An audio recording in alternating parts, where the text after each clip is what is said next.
तनी कि पूरा गाना हेमा पांडे ना गावेली, तो भाई ठीक बा हम पूरा ना गाइला, लेकिन और लोग के तरह लव स्टोरी के प्रचार ना करी मंच पर खड़ा होके। और हम केहू के टारगेट नहीं किए, हमरा कंट्रोवर्सी में अइला के जरूरत नहीं है। हम आधे गाना गाइला, लेकिन आधे गाना से पूरा यूपी बिहार जाना था। अपना बदौलत तो बनी कोनो डुएट गा के नहीं थी। हम अपन गैला जौन हमारा घरे रउआ सबके घरे माता बहने गावे लिया जे कहता उनको घरे ही सब गवाला, हम चोरी करके ना गैला। तो हम ये कहब कलाकार हो लोग भाई, हमारा से हमारा माइक को धरे ना आवे, हारमोनियम भी पकड़े ना आवेला, लेकिन आज पूरा यूपी बिहार में सब लोग हेमा पांडे के चिन्ह तानु पारंपरिक से। हम आधे गावत नहीं, आधे खाती हाथना लोग बुला लेता हमारा के जोड़ा नहीं खे। हाँ, बाहर से लेके पटना से लेके आरा से लेके बक्सर तक। और जे हमारा की कहा था उनका से कहा चाह कि हमार बड़ बहन हो, रिस्पेक्ट करीला, बाकी समझदार करले हो पब्लिक।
बहुत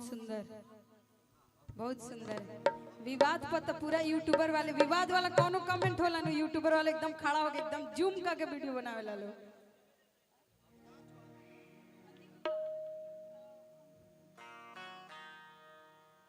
चलिए ना तो हम विवाद में नहीं रहल चाहत, लेकिन थोड़ा सा बोलल जरूरी बा। जतने चुप रहब नु उतनी भोजपुरी इंडस्ट्री है। सीधवे कुकुर के मुंह चटे। हां, तो हम सीधवा ना है। कैसे तो खेसारी भैया के फिल्म देखले रही, तो में गाना गईले रहन कि नाक में अंगूरी कक के नाक में अंगूरी कइले बिया हिया कौना बाप के धिया। ठीक बा, तो ना अगर बोलल जाए नहीं भोजपुरी में तो लोग सही में नाक में अंगूरी कर दी, तो बोलल बहुत जरूरी बा। बानू विष्णु भैया चला आओ बाबा। कि हमरा नई हरवा सैया भइले भतीजवा जइबे कर, कि हमरा नहीं हरवा सैया भइले भतीजवा जइबे कर। और इहो सोहर हमार मम्मी बतैले रही, रउआ सबके सामने गावत नहीं। अभी देखत होगा लगातार हम ये सब मंच पर भी लगातार हमारी ये सब के गाना चलता। बाकी बाहर के लोग के गाना बहुत कम भोजपुरी में हम सुन के गाइला। यही से लोग कहेला का, लोग ना कहे लेकिन भोजपुरी के कुछ कलाकार लोग कहे हेमा पांडे एक गाना के गावत रहे। अरे भैया हमने के सोहर गावे के बुलावल गइल बा, तो हे बबुआ हमारे डीएम होई हन। ई गाना कहेला लोग तो हर जगह पर जहाँ हरदियों के कार्यक्रम होके, कुछ के भी कार्यक्रम होके, तो हमरा के सोहरो गावे के बोले ला लोग। तो पारंपरिक में बहुत भाई प्यार बा, बहुत हम हिंदी हिंदी गाना बहुत कम गाइला और सेट सॉन्ग भी बहुत कम गाइला। वो डिमांड रहेला नीचे से पब्लिक के डिमांड रहेला तब। और ना तो देखा दीप बाबा हम चाहत ना रही कि हम भोजपुरी में बोली, लेकिन 2 दिन से लगातार लिंक हमारा पर भेजत गई हलो कि तहरे पका दो टारगेट बा, लेकिन नाम नहीं हमारे लिखल गई। जहिया नाम लिखल जी वो दिन पूरा भोजपुरी अब बिहार, पूरा भोजपुरी का पूरा यूपी बिहार हिल गई। अनु भैया और जे भी कोनो बात जाने को हुई तो विष्णु भैया सब बात जाने ले हमार, है ना विष्णु भैया। चला कि हमारा नहीं हरवा से भइले भतीजवा हम जइबे कर, चाहे तू मरबा चाहे हम गरी अइबा हम जइबे कर, चाहे तू मरबा चाहे हम गरी अइबा हम जइबे कर। हमरा नहीं हरवा सैया भइले भतीजवा हम जइबे कर, हमरा नहीं हरवा सैया भइले भतीजवा हम जइबे कर, चाहे तू मरबा चाहे हम गरी अइबा हम जइबे कर, चाहे तू मरबा चाहे हम गरी अइबा हम जइबे कर। एक चेयर ला दो, एक चेयर।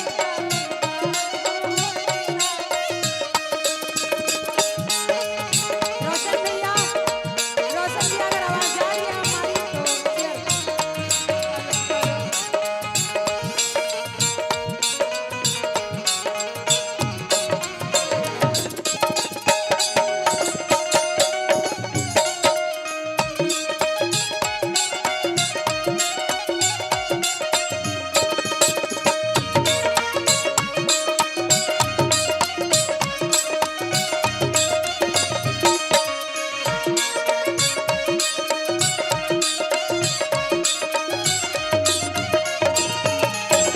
जब तू हुए धन जइबू नहीं हरवा हम कैसे रहो, जब तू हुए धन जइबू नहीं हरवा हम कैसे रहो, चाहे बनइहे खाना केई पियइहे हम कैसे रहो,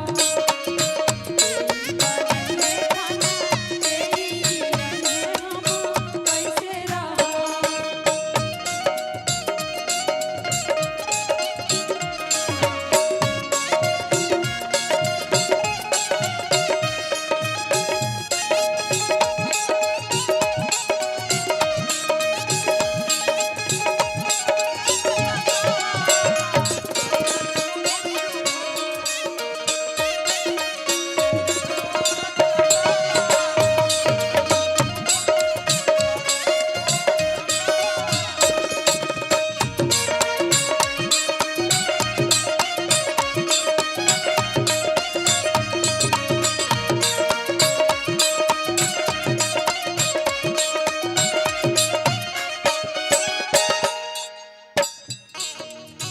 जब तू हुए धन जइबू नहीं हरवा हम कैसे रहो,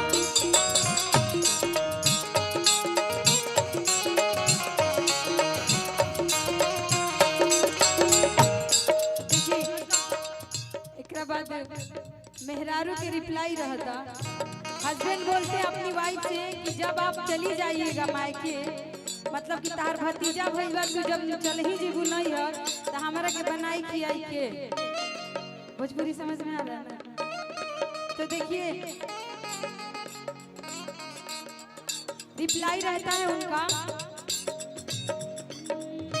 4 दिन